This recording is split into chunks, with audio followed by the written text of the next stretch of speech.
Fala pessoal, trazendo uma aulinha de questões para vocês hoje do Estatuto dos Servidores Públicos de São Sebastião.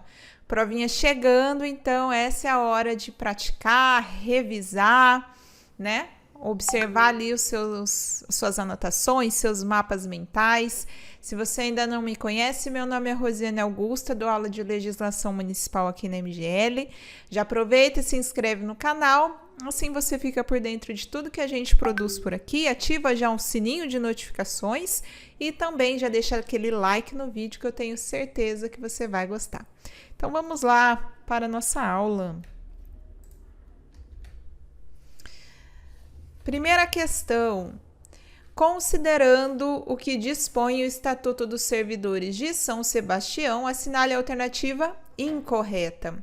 E aí, como eu costumo orientar para vocês, quando estiver pedindo a incorreta, já grava ali, né? Destaca ali que você está buscando a incorreta, para não cometer aquele erro, né, básico de iniciante de procurar a correta, quando a questão está perguntando a incorreta, né? Então, tomar cuidado com isso. E também outra questão aí, antes de prosseguir, essas questões aqui eu elaborei baseado em questões de prova, tá? Então, como a gente não tem aí um parâmetro, né, um histórico de questões do Estatuto de São Sebastião especificamente, eu pego questões de outros municípios, questões de estatutos e adapto para o município de vocês, certo? Então, vamos lá. Primeira questão fala assim, primeira alternativa, lembrando que estamos buscando a incorreta. São formas de provimento derivado: a nomeação, promoção, readaptação, reversão ou aproveitamento, a reintegração, faltou uma vírgula aí, né? E a recondução. Depois a B fala: ao entrar em exercício, o funcionário nomeado para cargo de provimento efetivo ficará sujeito a estágio probatório por período de 3 anos. C, reversão, é o retorno ao serviço público de funcionário aposentado por invalidez. E D, aproveitamento, é o retorno ao serviço público do funcionário colocado em disponibilidade, condicionando a prévia inspeção médica.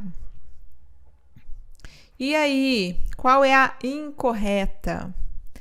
Nossa incorreta dessas que estão aí, dessas afirmativas, é a letra A. Tentem sempre resolver, tá? Também outra orientação que eu sempre passo, para depois ver a resposta. Tenta buscar aí a alternativa correta. E no caso aqui, a incorreta, no caso, né? É a A. Por quê? Nomeação não é forma de provimento derivado. Embora eu não tenha abordado na aula teórica a diferença de provimento derivado e provimento originário, a única forma de provimento originário é a nomeação.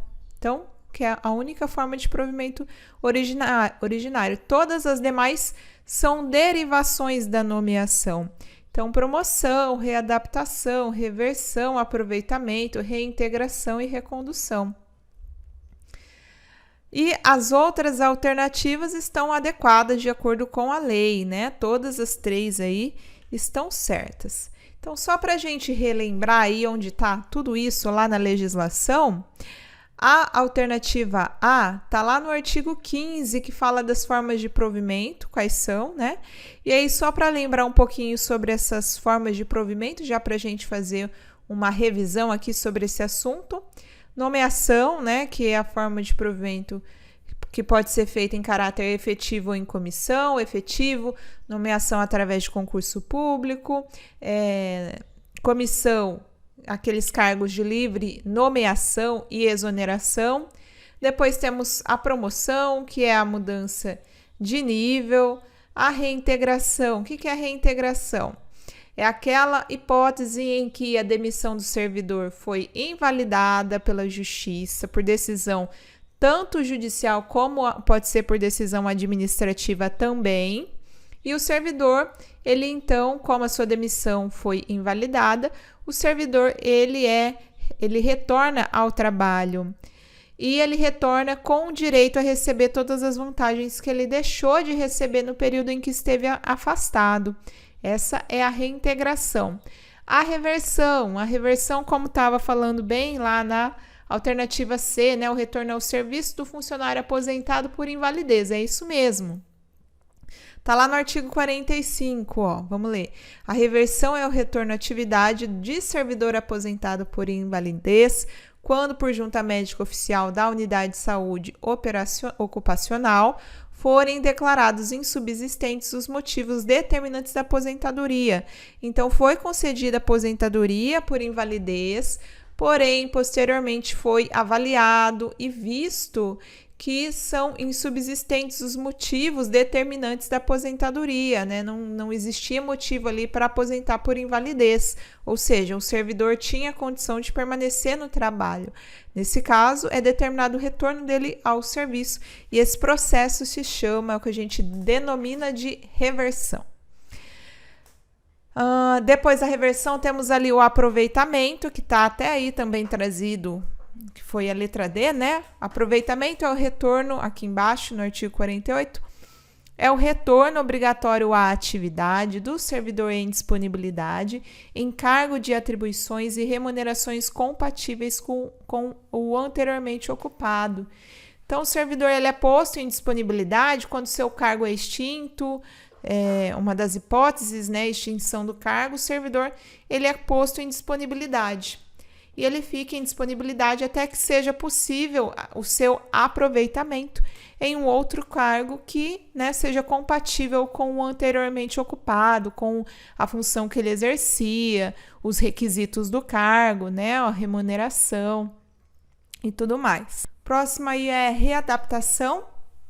O que é a readaptação? É aquela situação em que o servidor sofreu alguma limitação na sua capacidade física ou mental para o desempenho do cargo, e nesse caso, né, como ele não tem mais os requisitos necessários para o desempenho do cargo, o que acontece com ele? Ele é exonerado, ele é aposentado, ele vai ser, a princípio, readaptado, né? Ele vai ser readaptado num outro cargo que se adeque aí à sua nova limitação, às suas novas condições, né?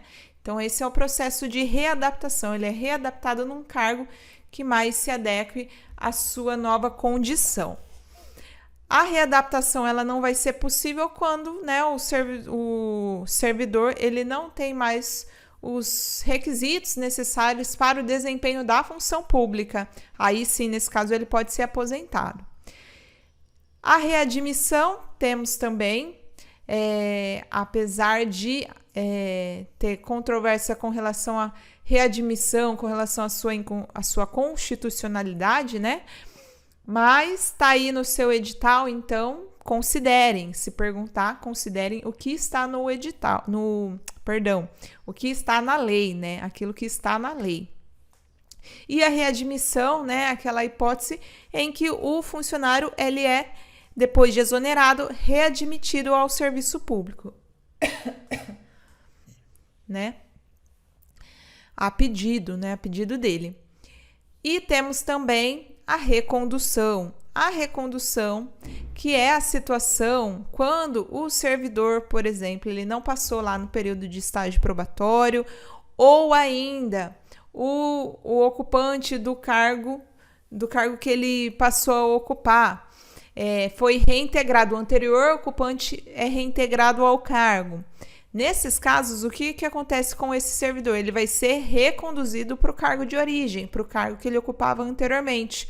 Se, no caso da reintegração, se ele já ocupava algum cargo anterior, né? O anterior ocupante voltou a ocupar, foi reintegrado ao serviço público, e ele, que vinha até então ocupando esse cargo, ele é reconduzido para o cargo dele de origem, se ele tinha, né, outra função dentro da administração. Assim como no estágio probatório também, vamos supor que ele ocupava um cargo na administração, prestou um outro concurso para assumir um outro cargo, e nesse novo cargo ele não passou no estágio probatório. Ele pode ser reconduzido novamente para o cargo que ele ocupava anteriormente, certo? Então, aí, só para a gente relembrar as formas de provimento. Aqui, ainda dentro das formas de provimento, vamos lá. Rose exercia o cargo de provimento efetivo no Serviço Público Municipal de São Sebastião, mas foi demitida. No entanto, a Justiça anulou o ato de sua demissão. Nessa situação hipotética, considerando os dispostos no Estatuto de São Sebastião, é correto afirmar que... E aí, a Rose ela foi demitida, mas, porém, contudo, no entanto, todavia, ela foi, a sua demissão foi anulada pela Justiça.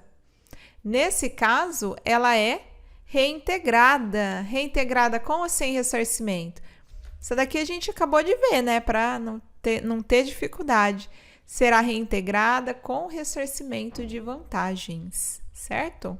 Tá lá no artigo 44, falando da reintegração, como eu acabou de explicar agora, não vou nem ler com vocês, mas tá lá no 44. Vamos lá, mudando agora de tema. Determinado servidor estável praticou insubordinação grave devidamente comprovada em processo administrativo. Considerando o Estatuto dos Servidores Públicos do município de São Sebastião, assinale a alternativa que corresponde à sanção aplicável para essa situação. A. Advertência. B. Suspensão por 3 dias, suspensão por 5 dias, demissão a bem de serviço público. E aí? Ele praticou insubordinação grave no serviço. Qual a penalidade para essa infração? É a demissão. Demissão a bem de serviço público nem tem aí no Estatuto de São Sebastião, né? Mas em outros estatutos tem. Só para relembrar, então, alguns pontos sobre essa questão. São penalidades disciplinares: advertência, multa, suspensão, demissão, cassação de aposentadoria e destituição de cargo em comissão, também aí outra penalidade. 219. A demissão será aplicada nos seguintes casos. Eu trouxe o 219 aí para a gente também relembrar as hipóteses de demissão, quais as situações, as infrações que ensejam a penalidade de demissão. Então, praticar ato definido como crime contra a administração pública, fé pública, fazenda pública ou previstos nas leis relativas à segurança e defesa nacional, abandono de cargo, inassiduidade habitual, improbidade administrativa, incontinência pública e conduta escandalosa na repartição, insubordinação grave em serviço, que a gente acabou de ver, ofensa física em serviço a servidor ou particular, salvo legítima defesa própria ou de outrem, aplicação irregular de verba pública, revelação de segredo do qual se apropriou em razão do cargo, lesão aos cofres públicos e dilapidação do patrimônio municipal, corrupção, transgressão dos incisos 9 a 14 do artigo 206, que traz lá as proibições ao servidor.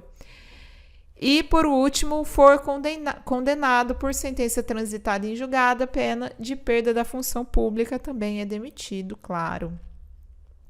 E aí, eu trouxe para vocês separadinho aí, só para vocês voltarem lá no artigo 206, nas proibições, e observar aquilo que enseja a penalidade de advertência, vai lá do inciso 1 ao 7º e também o 18. Depois do inciso 8 e do inciso 15 ao 17, suspensão, enseja a penalidade de suspensão. E do inciso 9 até o 14, enseja a pena de demissão, certo? Então, deixei separadinho aí para vocês, para bater o olho lá no artigo 206, rapidinho, e observar, tá? Aquilo que, o que pode ser cobrado disso? Eu acho que o 219, que elenca aí, né, as penalidades suscetíveis, as infrações suscetíveis de ensejar demissão, eu acho que pode ser cobrado. Então, acho importante, pelo menos, tentar decorar, né, estar na mente esses incisos aí do artigo 219, mais do que essas separações aí do 206, do que é penalizado com advertência, suspensão ou demissão, se for para escolher, né? Próxima questão.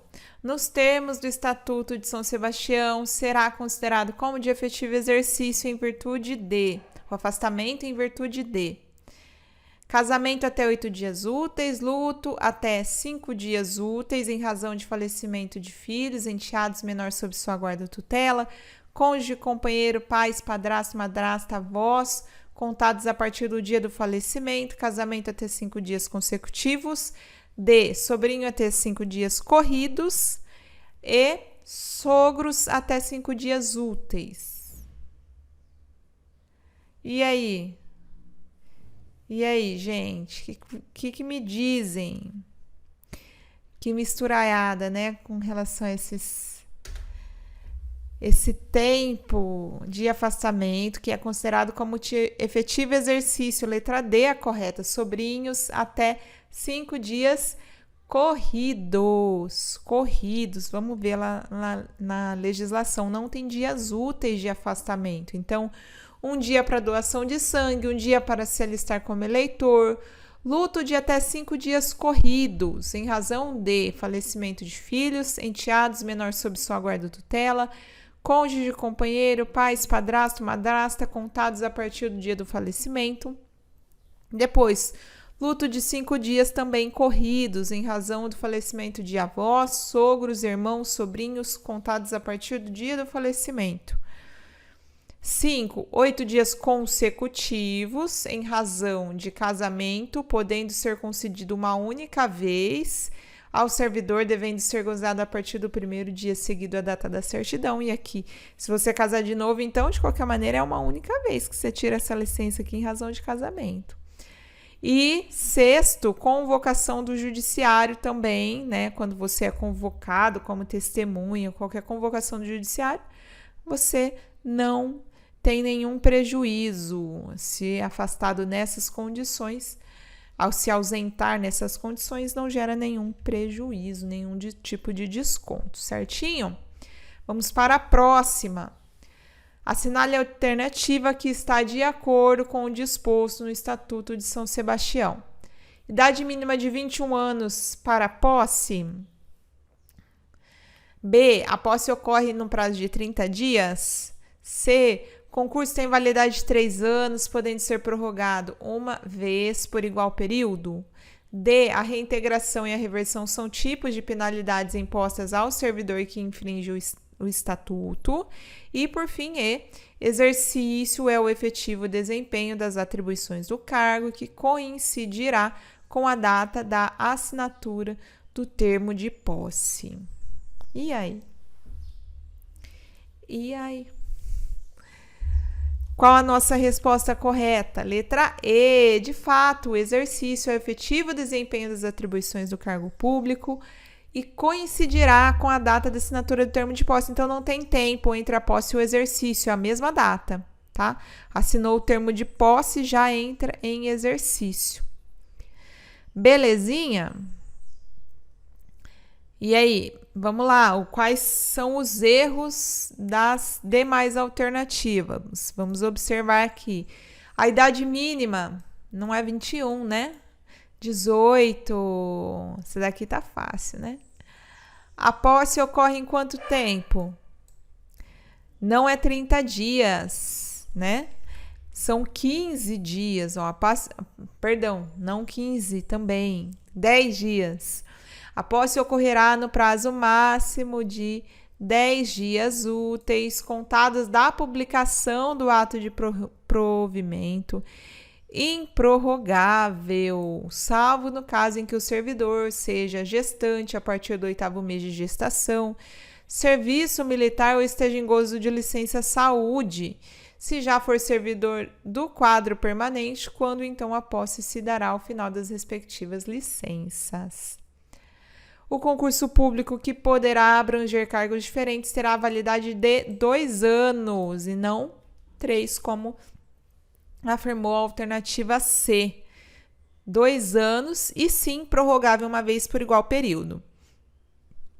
E a E, que está correta, está lá no artigo 31 do Estatuto, exercício efetivo, desempenho das atribuições, e a data coincidirá com a data da assinatura do termo de posse. Belezinha? Próxima questão aí. Agora falando de licença. Licença para tratar de interesse particular. Depois de 3 anos de efetivo exercício, depois de cumprido, o estágio probatório, o servidor poderá obter autorização de afastamento para o trato de interesse particular por um período não superior a 2, 3, 4 ou 5 anos consecutivos. E aí?